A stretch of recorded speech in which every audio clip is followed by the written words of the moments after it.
وما تزيدش تطلعوا عليه اكثر من هكذا. الله يكثر خيركم. فهذا هو الموضوع.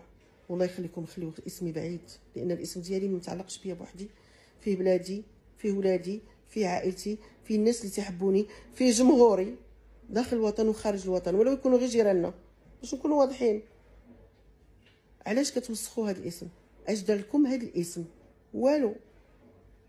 لانني تزوجت انا ما، وراه ولد عمك وخوك في مده 4 شهور ما يقدرش يعطيك شنو كيدير. هل يعقل؟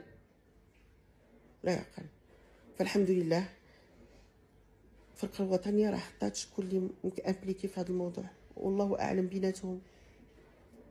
الا كنت انا امبليكي بصح النيت ما غاديش نخرج من المطار. ثانيا انا عمري ما سخت شي محكمه وعمري مشيت للمحكمه. السلام عليكم وحسبي الله